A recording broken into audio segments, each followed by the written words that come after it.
कुछ संत द्वारिका जा रहे थे, तो संतों ने कुछ धन जमा करवा दिए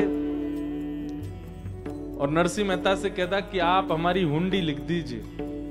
मतलब भाई रास्ता में कहीं हमारे पैसा वैसा चोरी कर लें, कोई डाकू डकैत कोई हमसे लूट लें। तो प्राचीन काल में ऐसा होता था कि जैसे दिल्ली से कोई वृंदावन जा रहा हो, दिल्ली में हम आपके घर आए, आपके यहाँ पैसा रख दिए और आप अपने किसी परिचय का हमको पता दे दो और आप लिख के हस्ताक्षर कर दो, हम उसके यहाँ जाकर के वो दिखा देंगे, वो उतना धन हमको दे देगा। नरसिंह मेहता के गांव से कुछ संत निकल रहे तो पूरे भैया कोई हुंडी लिखवा दो। तो किसी ने कहा बोले इस गांव में तो एक ही धनवान है। बोले कौन? नरसिंह मेहता। जबकि नरसिंह मेहता ऐसे नहीं थे, नरसिंह मेहता तो बड़े दीन थे। किसी ने मजाक में या फिर कहें कि प्रतिस्पर्धा में नरसिंह मेहता का नाम बोल दिया। संत महात्मा पहुंच गए नरसिंह मेहता के पास, बोले हमारी हुंडी लिख दो। नरसिंह मेहता बोले महाराज मैं कहां से हुंडी लिखूं? बोले नहीं आप लिख सकते हो, किसी ने आपका परिचय दिया, आप ही लिखोगे। बोले कहां जा रहे हैं आप लोग? बोले हम द्वारिका जा रहे हैं। वहां आपका कोई परिचित है तो आप हमसे ये धन ले लीजिए, हुंडी लिख दीजिए, वहां जाकर के हम उतना धन ले लेंगे।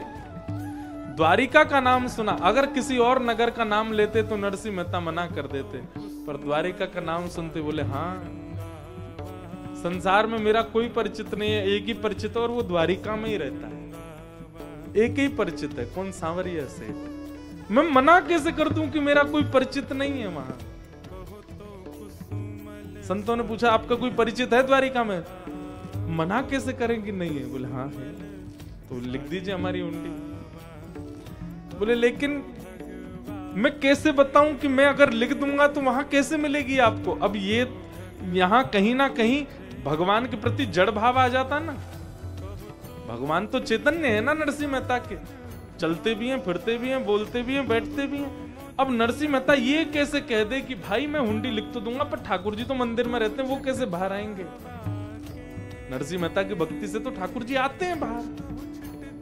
अंत तो गत्वा नरसिंह मेहता ने धन ले लिया, हुंडी लिख दी।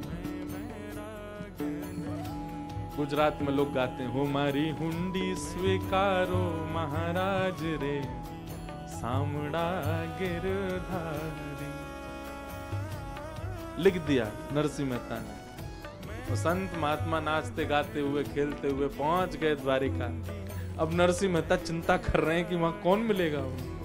हे द्वारिकाधीश, मैंने जितने विश्वास से हुंडी लिखी है उतने विश्वास से लाज बचा ली। संत महात्मा जैसी द्वारिका पहुंचे, द्वारिका जाकर के बोले भैया यहाँ कोई सांवरिया सेठ है? द्वारिका में सब बोले कोई सांवरिया सेठ नहीं है यहाँ पे। कौन? कहाँ आ गए हो आप लोग? यहाँ कोई सांवरिया सेठ नहीं, कोई सेठ ऐसा नहीं जो हुंडियां देता हो। संत रोने लगे गोमती जी के तट पे, अरे हम ठग लिए, हम हमारा पैसा ले लिया।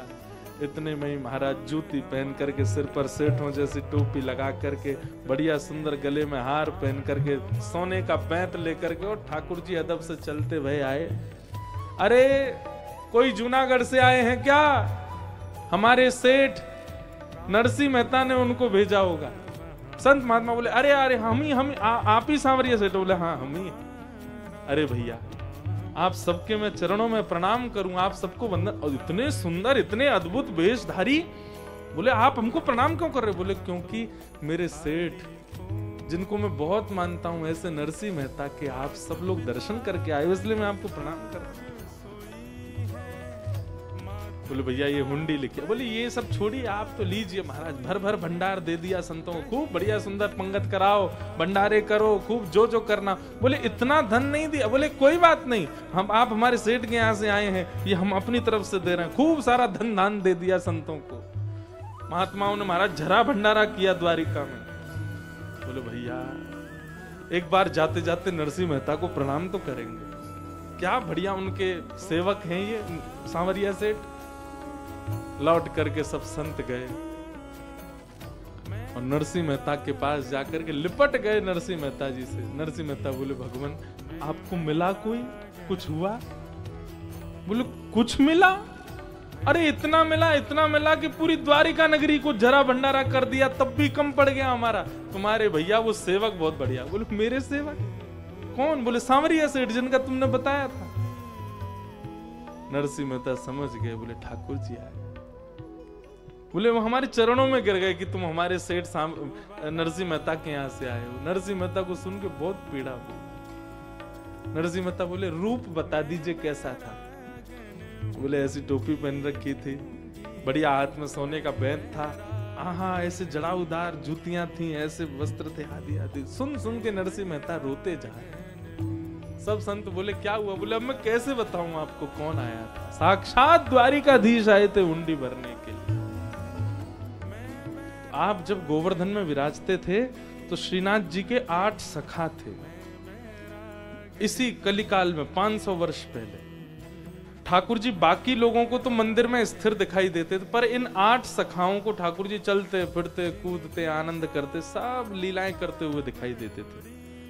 उनमें से एक हैं जो सब प्रसिद्ध हैं, बहुत लोग जानते हैं, श्री सूरदास।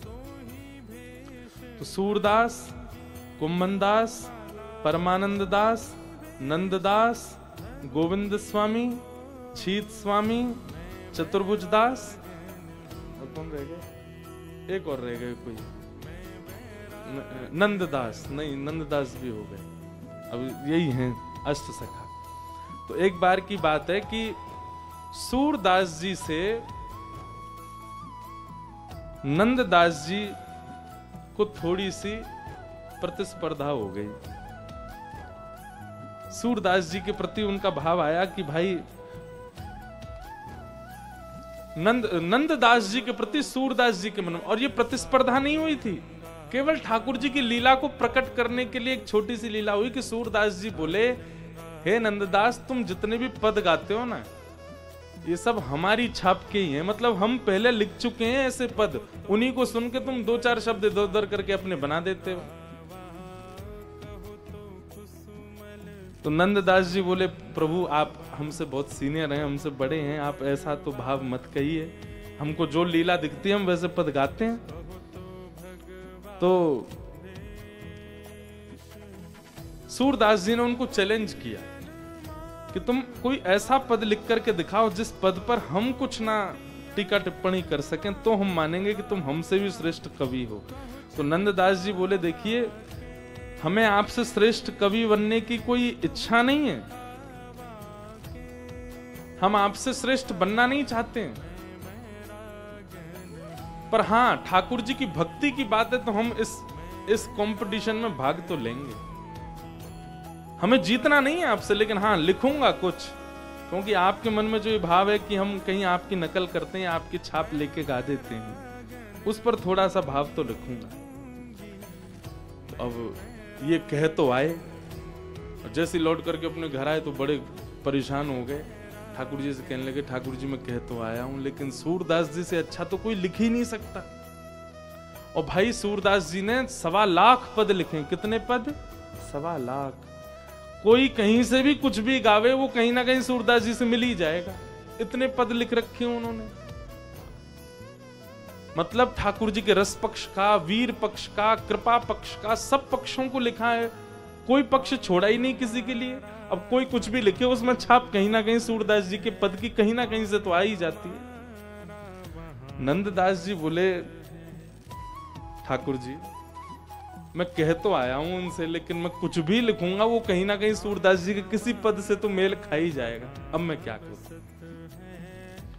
तो व्याकुल होकर के नंददास जी रोते रहे रात भर, अब क्या होगा, कल तो मेरी बड़ी बदनामी हो जाएगी और ये वो सब सोचने लगे। बोले मुझे जीतना नहीं है, लेकिन कुछ ऐसा तो होता।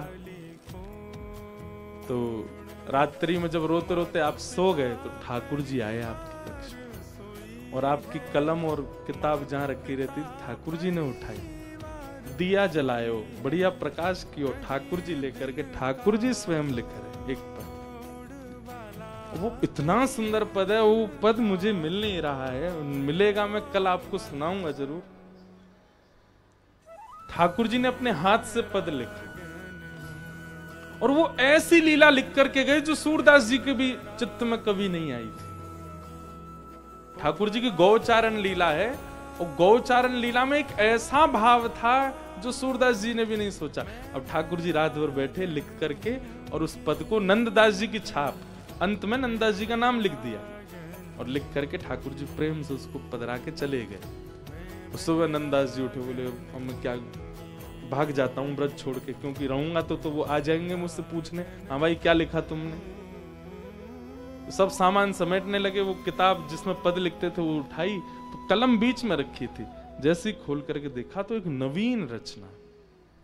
और लेखनी, हर व्यक्ति अपनी लेखनी जानता है, लेखनी इतनी सुंदर कि एक एक अक्षर पर ही नेत्र टिक रहे हैं। जैसे उस पद को उन्होंने पढ़ा, एक अद्भुत भाव।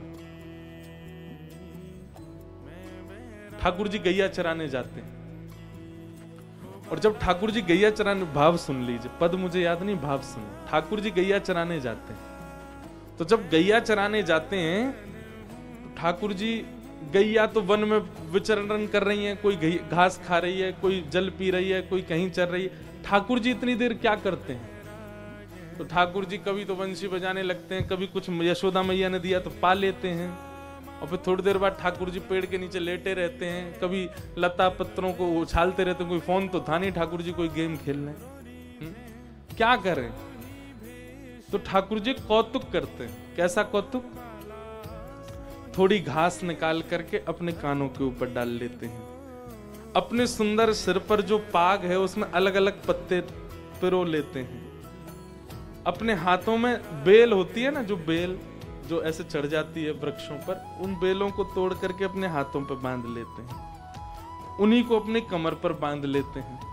सुंदर सिर से लेकर के पैर तक सारे आभूषण उतार करके घास पत्ते बेल, इन्हीं से ठाकुर जी अपना वनमाली श्रृंगार करते हैं। और उस श्रृंगार को करने के बाद ठाकुर जी, एक श्रृंगी है ठाकुर जी की, जिसका नाद सुनते ही गैयाएं पूंछ उठा करके दौड़ती हैं ठाकुर जी के पास कि चलो गैयाओं, नंद भवन वापस जावे को समय है गयो। तो आज ठाकुर जी ने दोपहर में ही वो श्रृंगी बजा दी, तो गैया सब पूंछ उठा करके दौड़ी, बोले कि अभी तो समय भयो नहीं, ये लाला श्रृंगी क्यों बजा रहे हैं। और जैसे ही गोपियों ने आकर, जैसे ही गैयाओं ने आकर के ठाकुर जी को देखा, ठाकुर जी के यहाँ पत्ता पिरोए भये हैं, कानन के ऊपर घास लगी है, यहाँ पे बेल लगी है, कमर पे बांध रखी है, इतना सुंदर वनमाली भेष ठाकुर जी ने बना रखो है। तो गैयाएं इतनी प्रसन्न हो जाती हैं, बोले अच्छा तो लाला यूं कह रहे हैं बगीचा में मत चरो, मैंने सब अपने ऊपर डाल लियो, मुंह में चल लो। और सब गोपी दौड़कर, सब गैया दौड़ करके आई, कोई ठाकुर जी के कान के ऊपर चाट रही है। अब जैसी गैया चाटती है ठाकुर जी गुलगुली होती है, फिर ठाकुर जी इधर भागते हैं, फिर कोई गैया आगे से घेर लेती है, ठाकुर जी के इधर चाटती है। तो इस प्रकार ठाकुर जी अपना वन में गौ चराते हुए मन लगा रहे हैं। इस पद को ठाकुर जी ने लिखा। नंददास जी पहले तो बहुत रोए, उस भाव, बोली किसी के चित्त में आने वाला भाव ही नहीं है, कौन सोच सकता है ऐसा। सूरदास जी आ गए, और सूरदास जी जैसे ही आकर के बैठे, नंददास जी ने वो पद सुनाया। सूरदास जी कहते हैं, मैं अपनी कलम तोड़ दूंगा और अपने 1.25 लाख पदों को यमुना जी में प्रवाहित कर दूंगा। ये पद तुमने नहीं लिखा है, ये तुम्हारे चिंतन है ही नहीं। तो बोले आप बताओ किसने लिखा है? बोले ये किसी व्यक्ति की रचना नहीं है, ये स्वयं श्याम सुंदर ने लिखा, स्वयं ठाकुर जी लिख करके। सूरदास जी ने नंददास जी को हृदय से लगा लिया। बोले आप मुझे हृदय से क्यों लगा रहे हैं, मैंने तो लिखा नहीं। बोले तुमने नहीं लिखा, लेकिन तुम्हारी लाज बचाने के लिए ठाकुर जी लिख करके गए हैं। तो इसका मतलब है ठाकुर जी मुझे प्रमाण देना चाहते हैं कि भाई तुम नंददास से प्रतिस्पर्धा मत करो। ठाकुर जी को क्या गरज पड़ी, क्यों लिखने आएंगे ठाकुर जी से?